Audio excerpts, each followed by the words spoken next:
Should you be political as an author?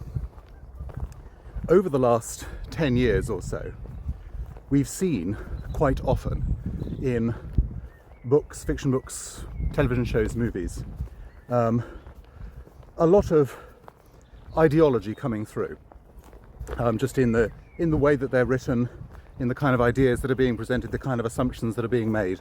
We've seen a lot of ideology coming through, and in particular it's an ideology from the far left. It's something that I've mentioned in blog posts, in movie reviews and television show reviews over the last few years, though I haven't mentioned it in videos for a while. And while that particular ideology is a problem, while there are very distinct problems within that ideology, in this video I actually want to consider more just generally being political as an author, and whether one should be it in a very obvious way. It's worth mentioning at the start that I think there's several ways of understanding the word political in this context. People use it in a variety of different ways, quite broad ways. The word political can mean party political, but often nowadays it's also used to mean kind of social issues, social events, and also philosophical. It's used in a very broad sense, and I suppose I do mean it in quite a broad sense in this video. It can mean ideological, or just pertaining to a particular ideology, maybe which is a political ideology, maybe which broadens out into other things. It can mean that as well, and I suppose I mean it in quite a broad sense in this video. I think something that's important to realise with this question is that a lot of author types, like being political. They quite like being political.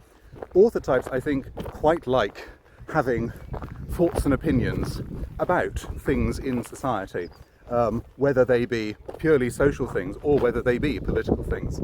I think that is just somewhat in the nature of authors and creative types in general. And so when it comes to this question of should authors be political, I think for some people the immediate reaction is to say no, just shouldn't be political at all, just cut off any of that, completely abstract away what you're doing from anything political.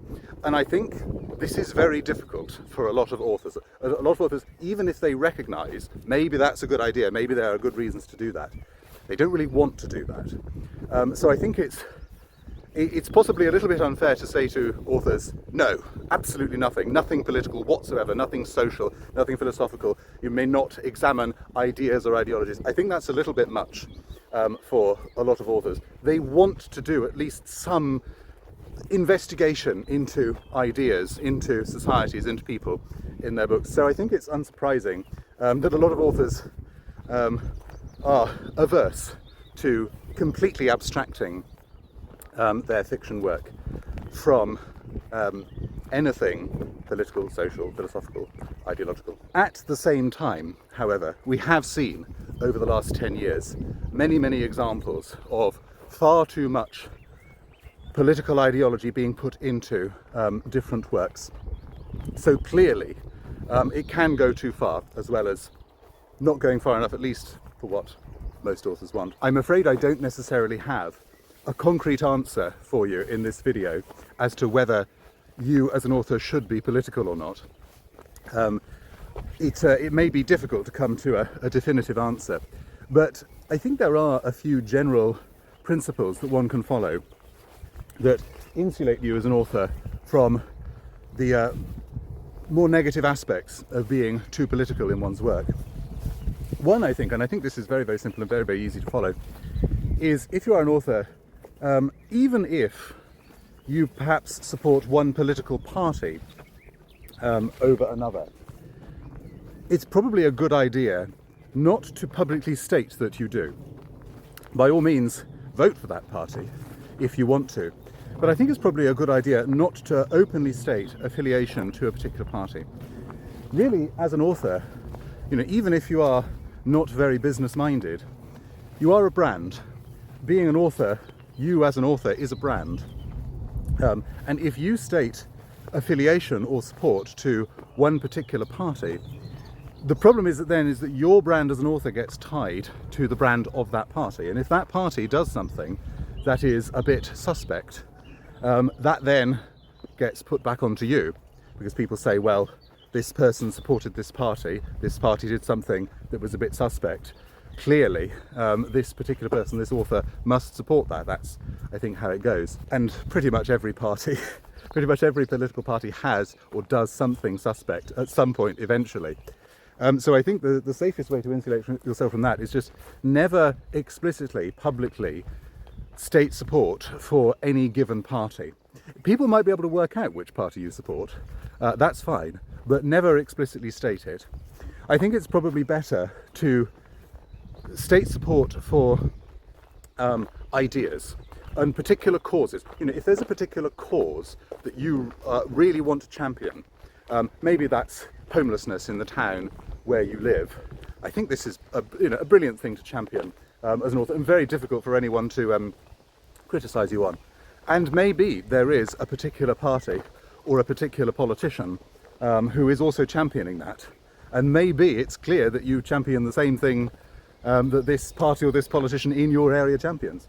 But just the fact that you are going after, you are championing the cause and not the party, I think makes it much clearer what your aims and intentions are, and you avoid getting tarnished by a party you've previously voiced support for. I think another general rule, maybe a bit harder to implement, is just to try and stay above the fray. Right? In politics, in the world of politics, every week there's something. There's some news story, there's some event that happens, and all of the parties get involved in it, and all the politicians start commenting on it. If there's something that happens, if there's some sort of event that happens that you want to comment on, that you have an opinion on, firstly, you don't have to comment on everything. There's stuff happening all the time. You don't have to comment on every political thing that happens every week. But secondly, if you do comment on it, try to comment on it in a more abstract way. Try to think just in terms of the general principles, the general ideas that are floating around, rather than necessarily staking your support to one side.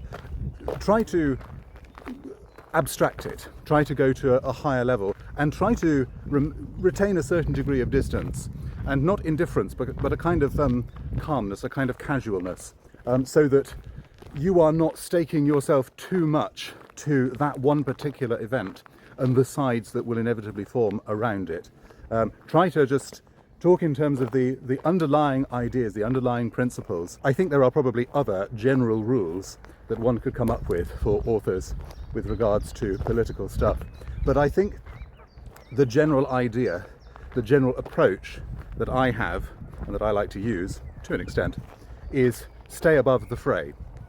Don't get too bogged down in very, very specific events, causes, ideas, ideologies, politicians, manifestos. Don't get too bogged down in the specifics.